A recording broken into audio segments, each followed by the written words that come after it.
Hello everybody and welcome to Greater Awesomeing TV. My name is Nelly Tilascal. I'm a physician assistant in neurosurgery and a weight management coach. And today I will share with you 7 secrets to a successful weight loss journey. So, how are we going to use a whole food diet for weight loss? And what is it? What is a whole food diet? A whole food diet is a diet comprised of fruits, vegetables, and healthy fats and proteins. And what are some real good examples of a whole food diet? Well, some great examples are whole grains, which would become instead of refined grains whenever possible. So whole wheat pasta, brown and black rice instead of refined pasta and refined rice. Fruits and vegetables and beans instead of supplements to provide the fiber and the vitamins that you need. Skinless chicken breast cooked with healthful ingredients instead of chicken nuggets, processed with added fats and flavorings and preservatives. A baked potato with chopped green onions and light sour cream instead of a bag of potato chips. Fresh berries with a healthy breakfast instead of a strawberry toaster strudel. So to summarize, whole foods are vegetables and fruits and whole grains, nuts and legumes which retain their fiber as the whole portfolio of beneficial phytochemicals and nutrients that are often missed in highly processed foods. So they tend to decrease your sugar spikes, keep you at a healthy level of blood sugar, and also decrease the risk of diabetes, high cholesterol, stroke, and heart disease. What brings me to our second secret, how to pick the right carbohydrates that will not only detox your body but prevent diabetes, high cholesterol, high blood pressure, and serious cancers. We're also going to be talking about why eating the right carbohydrates it's very important for your weight loss journey.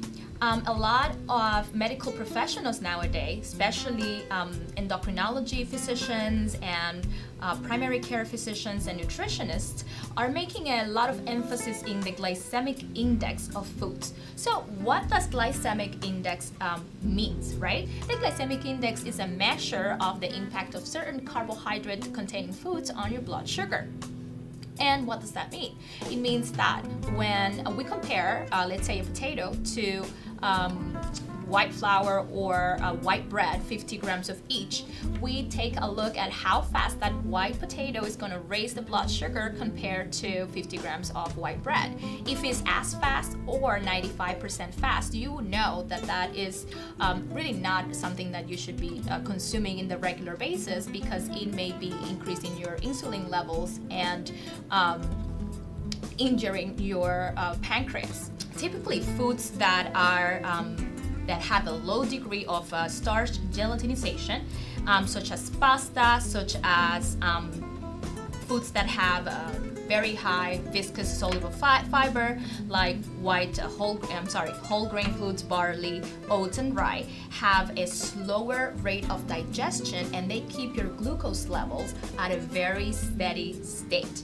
The following values are generally applied to all of these foods for defining the glycemic index. And what you want to stay within the realm is a low to medium glycemic index, which is a value of 70 or less. In terms of glycemic load, the glycemic load is a measure of the quantity of that food and what impact that quantity or that serving has on your blood sugar. In general, carbohydrate-rich foods with low fiber content have a high glycemic index and a high glycemic load values. So you want to stay within, for each meal that you take, which could be a snack, could be a lunch, your breakfast, or your dinner, within a medium to low glycemic load, and that's around 19 or 20 net carbs. Let's take a look at this chart and what this chart really means. On the left hand side, we have the impact of a high glycemic diet, and we see here that that foods containing a very high glycemic index have a tendency to release a lot of energy very, very quickly. And what that does is increase your insulin levels. So all of that sugar is kind of taking into the tissues. What that means is that you're going to feel hungry very, very soon, and you're going to eat more. Those are the cravings that we experience at 11 a.m. and at 2 p.m. and at 10 p.m. when our body has processed all of the carbs from our previous meal. Now on the right side of the chart, now you can see how certain foods with a low glycemic index keep your glucose and your blood sugars very, very steady throughout the days. And those are the foods that have a high content of fiber, very high content, a medium to high content of protein, and a very low content of processed carbohydrates. Those foods release your energy very, very slow so that you feel full for longer. Your body has time to absorb the right nutrients, because most of the time the foods that have a very high content of fiber, they also have very high content of nutrients, such as all of the vitamins and the minerals that your body needs to help all of the enzymes and the various chemical reactions that happen in your body. So the big culprit here on the left hand side is, all the way down, is the bagel, right? We all know white bagel is kind of a food that we should only consume very, very rarely actually. And that's because it has a very high glycemic index over white bread. On the other side of the spectrum, in terms of grains and starches, we have rice bran, which has a very low glycemic index and is not going to spike your blood sugars. Vegetables, the next segment, it's a free-for-all. You can actually consume a lot of the vegetables without having that spike in blood sugar, which is very beneficial. Not only the vegetables are low glycemic index foods, but also they provide for you all of the nutrients and the minerals that you need to help your body metabolize food better, to help your all of the enzymatic reactions happening within your own body chemistry. Now, in terms of fruits, you really have to take in consideration that a lot of watermelon, a lot of pineapple can raise your blood sugar really rapidly. So here, serving size is what really counts. Dairy also plays a big impact in our diet, and you want to stay away from ice cream, just because we all know has very high contents of sugar, which is readily absorbed into our tissues, and when you do that, you're going to feel hungry very soon. Proteins are kind of medium to low glycemic index, and they tend not to increase your blood sugar so rapidly when compared to grains and starches. So let's talk about which carbs you should ingest and which ones you should stay away from, right? So a great carb to ingest at all times that is going to keep your glucose levels very steady throughout the day, and also provide the right nutrients, phytochemicals, and the right vitamins for your enzymatic reactions and your bodily functions, are the leafy greens such as the broccoli, the spinach, the kale, and lettuce. Cruciferous vegetables such as Brussels sprouts, cabbage, cauliflower, collards, etc. And the berries. The berries are amazing fruits that have high content of fiber and also a lot of amazing vitamins and minerals that you need throughout your day. Other good carbs that you can eat sometimes are starchy veggies such as sweet potato, potatoes, and squash, and sweeter fruits. These are the fruits that are higher in carbohydrate in glycemic index. Obviously you want to eat less of, and that's where the glycemic load concept comes into question. Remember, if you are going to eat high glycemic index foods such as some of the fruits, you have to control the portions and make them smaller. The bad carbs, which are you should rarely or never ingest, are processed rice, processed breads, and cereals, processed cereals. And those are those are grains and starches that have been highly processed and stripped of all of the vitamins and the minerals that you need. So they have absolutely no nutritional value to you other than providing you with high contents of carbohydrates that are going to spike your blood sugars and make you more prone to develop diabetes. Obviously, sugary drinks like soda, juice, sports drinks, and cookies and candies are things that you should rarely consume. So here you have it, some tips to help you implement a low glycemic index and low glycemic load lifestyle. So let's jump to secret number 3, how to eat more fats, actually healthy fats, for your weight loss journey. What are we going to cover? We're going to cover which fats are beneficial for your body and how can fats help you lose weight and which ones to incorporate in your daily diet. So to start, I want to define the types of fats out there. Number 1, we have 2 different types of fat. We have saturated and unsaturated. The saturated fats are those found in lean meats and some vegetable fats, such as coconut. These fats are solid at room temperature and we have to limit their intake. The healthier fats that you should always keep in your cupboard are the unsaturated fats, and those are the monounsaturated and the polyunsaturated. And these fats have been found to be very, very beneficial for your health in terms of preventing strokes, high blood pressure, cholesterol, and diabetes. And those fats are found in certain seeds, olive oil, vegetable oils, avocado, and fish oils. The last fat that I want to really speak about is the trans-saturated fat. Trans-saturated fats are actually not natural.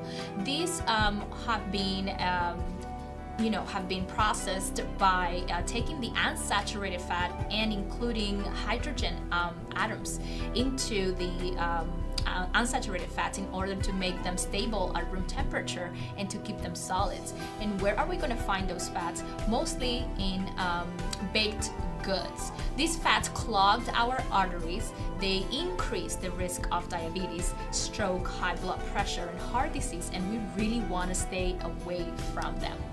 And I wanted to point out there is one very large cohort study of 11 years, and they followed up 36,000 women, and this showed an inverse relationship of the incidence in diabetes with an intake of vegetable fat and substitution of polyunsaturated fatty acids for saturated fatty acids and cholesterol. Another very, very, very good study out there is a 2006 systemic review of a meta-analysis including 102 trials, which found that replacing carbohydrates with monounsaturated fat or polyunsaturated fat reduced A1C, which is the marker for diabetes. What is the summary here? The summary here is that if you replace the very high glycemic carbs for healthy unsaturated fats, you could be decreasing your risk of developing diabetes. And now I want to talk about some facts on fat. And I want you to keep in mind the love it, limit, or lose it kind of a list. So you should love it if it's comprised of mono or unsaturated fatty acids. And those are the fats found, like I mentioned before, on avocado, olive oil, sunflower seed oils, almond oils, and fish oils, right? To limit, you should think about fats in lean meat, fats in solid butter, also fats in dairy and cheeses. And to loosen are those foods containing trans-saturated fats, and those are the baked goods, all of the good stuff that we crave all the time, right? So here you have it, some tips on how to include healthy fats into your diet for your weight loss journey. We're going to be talking about secret number 4, which is how to eat the right protein to help you in your weight loss journey. We're going to be discussing again which sources of protein are the healthiest for you, why eating the right proteins can help you lose weight, and how can you incorporate them in your daily diet. So when we think about protein, most of the time we think about meats, right? But we have to understand that there is a very, very high content of protein in fruits, in actually vegetables. And what are some examples? We have here avocado, which we all love, broccoli, tofu, lentils, peas, nuts and seeds, and beans. So these are some vegan sources of protein that you can include in your diet that do not really have to, you don't really have to obtain the sources of protein from meats and meats alone. Now, why eating more protein can actually help you lose weight?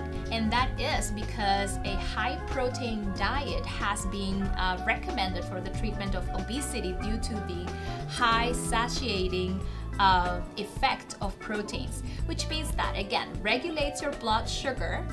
It helps you feel fuller for longer, and in that way you eat less. There is a very important meta-analysis of trials evaluating short-term effects of different levels of protein in the diet, and it was shown that there are modest benefits in weight loss, fat mass, and also triglycerides with a high versus a low protein diet, which means that, very simple, you are going not only to get the right benefits from having a high amount of amino acids or building blocks of your body, but also you're going to lose weight and decrease your triglycerides. You're going to make your doctor very, very happy if you include more healthy proteins in your diet, right? So which are the sources of the proteins that are the healthiest for you? We're talking about lean meat, seafoods, eggs, beans, peanuts, nuts, and seeds. The sources of proteins that you really want to stay away from because they have been linked to heart disease, stroke, diabetes, and colon cancers are protein sources that have been highly processed, such as sausages, chorizos, ham, certain stuffings, etc. So why are those proteins a dangerous source of protein for you? And that is because, again, they have been highly processed, and they have added preservatives, and those preservatives, they are really detrimental to our health. So how can we incorporate more protein in our diet? It's very easy. So let's, for example, think about your breakfast. In your breakfast, you can include a protein shake, which now they have a wide array of them, including plant protein, including whey protein, and other sources of proteins. You can also include eggs or egg whites, peanuts, tree nuts, walnuts, and also low-fat yogurt. Now, how to do that in your lunch or your dinner? You can do that by including fish. I personally prefer smaller fishes such as anchovies and sardines and brancinos and cod, just because these fishes have a lower amount of mercury and other toxic metals, just because of the size of their body only allows for a certain concentration of these metals and these toxic chemicals. So this is how you can include some of the protein in your dinner and your lunch, right? Also beans. Americans, when we think about beans, we don't think about protein. We think about, vegetable or starch. And it's actually a very, very good source of not only fiber, but also protein. So there you have it, some healthy tips on how to incorporate healthy proteins into your diet to increase your weight loss. Secret number 5, guys, how to melt the pounds with simple workouts at home. So here we will discover simple but effective strategies and workouts that will aid your weight loss journey. And we're going to talk about how to incorporate your workouts to increase your overall fitness, which exercises should you stay away from, and which ones you should include if you are a newbie.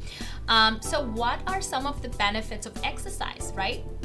In terms of weight loss, the optimal strategy to lose weight is the combination of a caloric reduced diet and a highly nutritious diet with gradually increasing the levels of physical activity.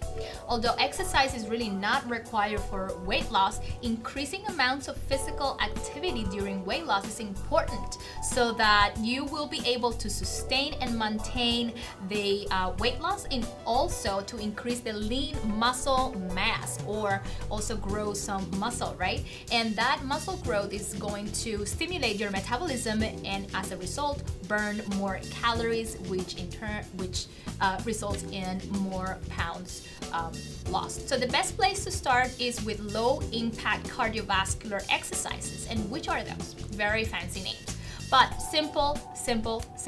Walking, right? A lot of us do not get a lot of walking throughout the day because we are in front of the computer most of the time.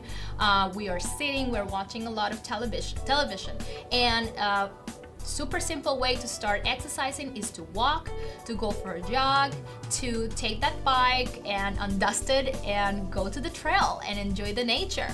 Swimming and dancing, right? When was the last time that you danced? And all of those little tricks and little tips can actually help you start melting the pounds. So what are some strategies to begin, right? So you can start by 5 minutes, 5 days a week, and you can add a couple of minutes a day as you progress through the weeks, right? You can rotate the type of exercise so you don't get bored, and in return see even greater results. Like I said before, weight training and stretching is very beneficial because you also increase the lean muscle mass. Not only lose the fat, but convert that fat into healthy muscle that stimulates your metabolism and increases your weight loss, right? So how can you do that? You can do that by adding resistant bands into your routine, dumbbells and lighter weights like 2 pounds and 5 pounds, ankle and wrist bracelets. You can do yoga and other fundamental stretches like Tai Chi. And some pearls that I want to share with you is to try to exercise during commercial breaks if you are watching TV. You can try a 20-20-20 set, like I like to call it, 20 sit-ups, 20 push-ups, and 20 squats. And you can also do front kicks. So which exercises you have to stay away from in the beginning of your fitness journey? High impact exercises. Anything related to CrossFit, I don't recommend to start. Kickboxing, excessive weight training, or high intensity workout. Should always check with your physician before starting any type of physical activity if you haven't been active in a very long time. So here you have it, some tips to start your workout routines to help you shed those stubborn pounds. So secret number 6, how to increase your energy to boost your weight loss goals. So we're going to be talking about stress and why stress can derail your progress. Also going to discuss daily habits that decrease your stress level so that you can concentrate on your health. And last but not least, how can journaling and planning accelerate your weight loss process? So why can stress make you sick and derail your progress? So we know that there are 2 types of stress. There is acute stress and chronic stress. The acute stress is short-lived. Basically, it's a sudden emotional stress. You may have, being fired from your job or actually planning a marriage or moving. And those type of stress are very, very important to understand because they can actually trigger a heart attack or an arrhythmia or cause sudden death. But the most insidious and long-lasting is chronic stress. And why can this be detrimental to your health? Throughout our daily life, we tend to be bombarded with different things that cause us stress, and we never get to relax. So why chronic stress is really bad for you in terms of weight loss? It is because it can make you start catastrophizing, thinking negative throughout your day. It increases also physically your blood sugar, so you are at a higher risk of developing diabetes and high cholesterol, heart disease, and stroke. Cortisol increases the pressure within your blood vessels, so that's why you can develop high blood pressure, right? So chronic stress can result in overeating, in smoking, in drinking large amounts of alcohol, and people use these different things to cope with stress. Job strain can be a very, very important aspect to look at when you're trying to figure out how do you, how can you deal with stress. And it's known that high demands in your job coupled with a low decision-making process can increase the risk of heart disease. So what are some daily habits that you can implement in order to help you concentrate on your health? So for once, you can actually learn to practice yoga, which is really relaxing. You can learn meditation techniques. You can pick up a hobby, and also think about increasing your sleeping time and your resting time. You can join a church or join a prayer group and work on your faith. And you can also decrease your stress level by moving and exercise, which we have discussed in the past. Something that I use personally is journaling. So journaling can help you manage anxiety, reduce stress, and also cope with depression. It helps you prioritize problems, fears, and concerns, and it helps you track any symptom day to day so that you can recognize the triggers that make you overeat. It also helps with providing an opportunity for positive self-talk and getting rid of negative self-talk throughout the days and negative behaviors. Once you have identified your stressors, you can work on a plan to resolve the problem and in turn reduce stress. So how can you journal, right? Try to write every day. To encourage yourself to write every day, keep your journal and a pencil right in very near your bed or a very safe place that you can go ahead and start journaling. You can make it easy, right? Make it however it feels right. If you want to share the information with somebody, that's very beneficial as well. If you want to keep it to yourself, there is really no right or wrong when journaling. But keeping a journal helps you establish order in your life when the world feels like it's a chaos. So again, those are some tips on how to boost your energy for increasing your weight loss results. So secret number 7, we will be discussing why do you need a support group for long-term weight loss success. So let's talk about it. Let's talk about who you should hang out with and how to let go of those people who really don't serve you. And to do that, I'm going to present to you with a meta-analysis or a long, very big study of 4 different behavioral programs. It was found that mean weight loss in the family-based intervention was approximately 3 kilograms more than in the control group. Meaning, if you have those who love you and support you on your side, you are at a higher chance of losing even more weight. In this case, 3 kilograms, guys. So, who should you hang out with? Supportive family members. You can sign up for different Facebook groups of like-minded people. You can find a friend and have a supportive and accountable that you can be supported and be accountable to. You can hire a weight management coach or a nutritionist or a personal trainer to assist you, and follow accounts on Facebook and Instagram that motivate you and inspire you to keep on with this process, right? So what I want you to keep in mind is to ask yourself if you are surrounded by those who care about your future as much as they say they do. So for the next steps, this is what you should do right away. You should go ahead and try to calculate your daily requirement or your daily caloric requirement. It is very simple. For women, always ranges around 2,000 calories. For men, around 3,000. You can go ahead and deduct 500 calories per day, and that will put you at a loss between 1 pound to 2 pounds per week, depending on your height and your weight, correct? And then you can go ahead and create meal plans with low glycemic index foods that will support your weight loss and add amazing nutrients to your diet. Last but not least, enjoy cooking, enjoy savoring your food and savoring your creations. So what are my final thoughts. My final thought is that weight loss does not have to be hard. Using simple, consistent, and effective strategies are the difference between struggling and having complete clarity on that you will achieve your weight loss goals. And if you still have need for more support, go ahead and try to reach out to others that have been there, have done that, and have successfully achieved their healthy weight. If you do have any other questions, you can go ahead and contact me. Here's my contact information.